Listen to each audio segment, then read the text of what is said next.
Well, the government is talking about Atmanirbharta, which means self-reliant India.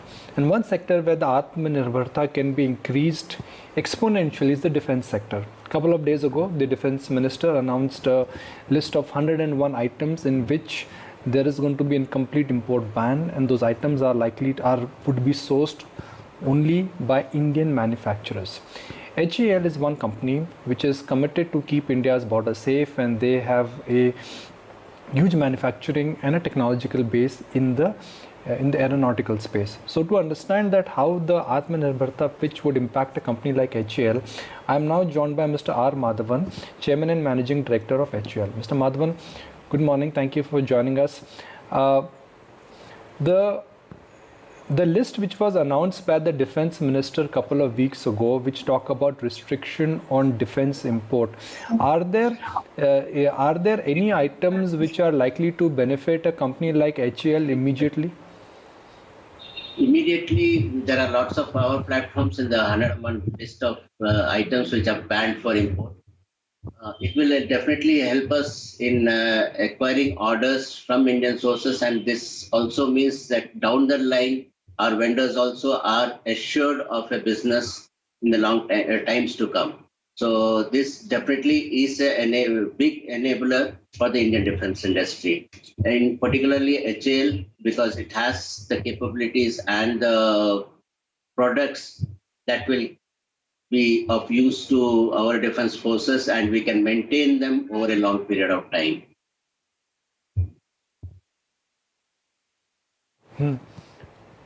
How will HAL ensure that A, on the technology front, and B, on the viability front, both those challenges are met? On the technology front, it is important for you to keep the standards maintained. On the viability front, you have to ensure that whatever manufacturing will happen in India will be as per global competitive standard. What is the plan in place for you to achieve that? See, this is nothing new to us. We have been providing various platforms, whether it is a fixed wing aircrafts or, for that matter, for rotary wing aircraft, that is the helicopters. So this is nothing new. We have the technology. We have a good R&D setup. We put a lot of money into the R&D. As a result, that most of the platforms that we are now building is of Indian origin, Indian design. And we have been manufacturing and supporting the Air Force for the last 70 years plus. So this, we know that it is possible. And as far as the capacities are concerned, the capacities not only includes HAL, but a lot of capacity is now generated in this private sector, which is used by HAL as Tier 1 and Tier 2 suppliers. So we do have the capacities, we do have the technology. It's only to rein in this technology and the capacities for the benefit of the Indian Armed Forces. Can you be slightly more specific in terms of, now that there is a negative list of 101 defense items, how much of that will add to your FY 22 and 23 turnover? Will there be immediate spill through that will happen automatically? There is nothing that comes automatically out of it, but the thing is that the procurement process definitely is going to become faster. This is also ensured through the new DAP that has been introduced by the MOD. So as a result, you can see that we have just now been, DSC has just now cleared the order for 106 HTT-40, that is the basic trainers. Online is the requirement for another 83 LCA. And behind that also the LCH, which is coming in with an initial order of 15. And we expect that the total requirement of LCH will be around 150 plus.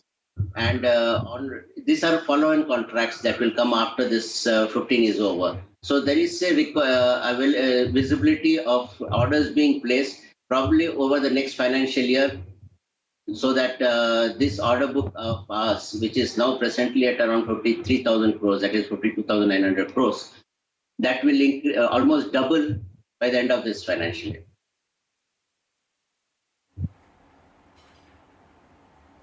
Sure. In the backdrop of the Atmanirbhar Bharat mission by the government, if you could just help us understand what really is your vision for Hindustan Aeronautics Limited in the coming years and the kind of capabilities that you hold. See, we have two product lines basically. That is the fixed wing aircrafts, that the fighters, the trainers, and the transport aircrafts. We see increase in the requirements there, especially in LCA Mark 1A. Then beyond that, it is LCA Mark 2, and then the deck-based that is your deck-based fighters for the Navy. And behind that is coming up is the AMCA project, which is the fifth generation aircraft. So there is a line set up for next 10 years in the fighter aircraft area. And similarly, we also have a line of products, especially the LUH being certified this year, and by this year end, we have a requirement for more than 400 aircrafts of this type, along with the LCH, which is now under order. And beyond that, we are looking at developing a 10 to 12 ton category IMRH, that is a mid-lift aircraft, helicopter. So with this, we have a lineup of helicopters which can take us through this decade to the right into the middle of the next decade also. Sure. The Defence Acquisition Council, sir, as we understand, recently approved the procurement of about 12 Sukhoi 30 MKI aircrafts as well.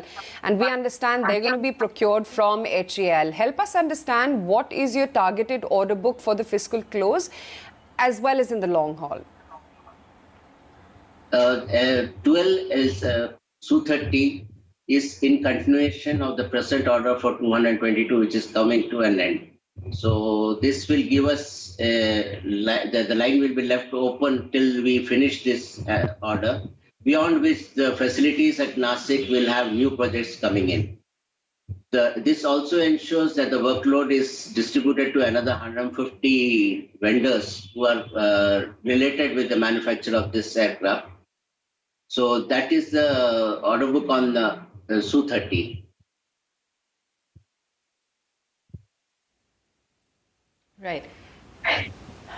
Mr. Madhavan, the Defence Ministry also cleared the purchase of over 100 basic trainer aircraft from HAL after the IAF backed the project and scrapped any plans to buy more of this from the Swiss firm Pilatus.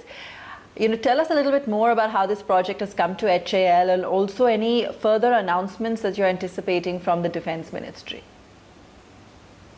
This basic trainer, what we call it as HTD-40, was a project that was financed through internal funding by HAL.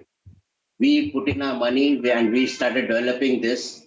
And now we have completely completed all the tests required for proving this aircraft, and it is in the final stages of certification, which we hope to get it by December of this year.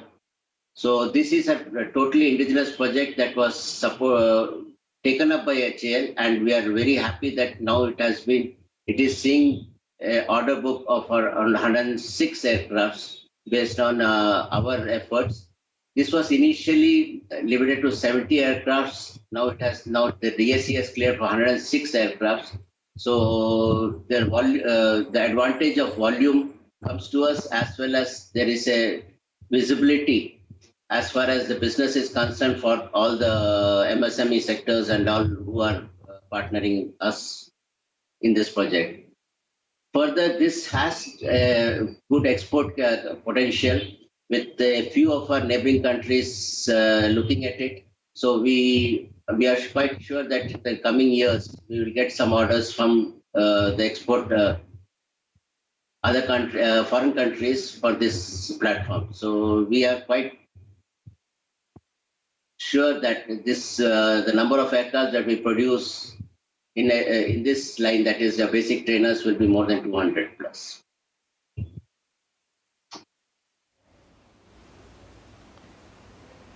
Okay, great. And just in terms of the overall, overall balance here. I mean, India is currently the second largest importer of defense equipment. But do you think that scaling defense turnover will now reduce the import bill for the government?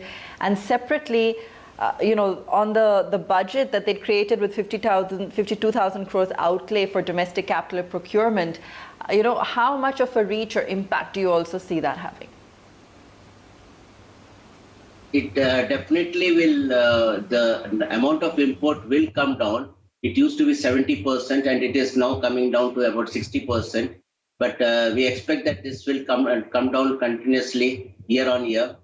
And this 52,000 is over and above the capital purchases that is already in process from the defense forces. So this definitely will see an increase in the capital outlay for Indian manufacturers.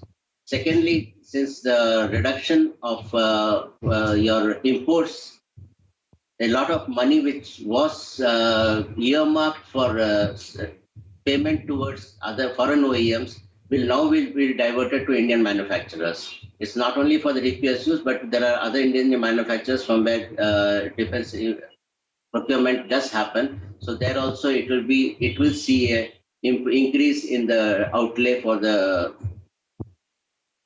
defense sector.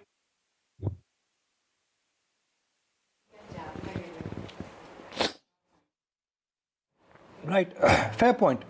So assume that if Atmanirbhar campaign, or this move from the government would have not come, what would have happened to a projected turnover? We have been increasing our revenue at the rate around 7 to 8% CAGR.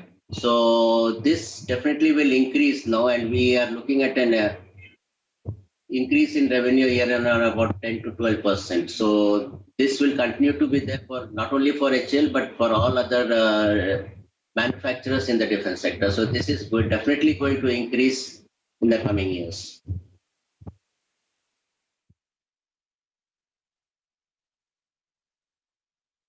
Mr. Madhavan, such a pleasure having you today on ET Now. Thank you so much for taking the time out and speaking with us.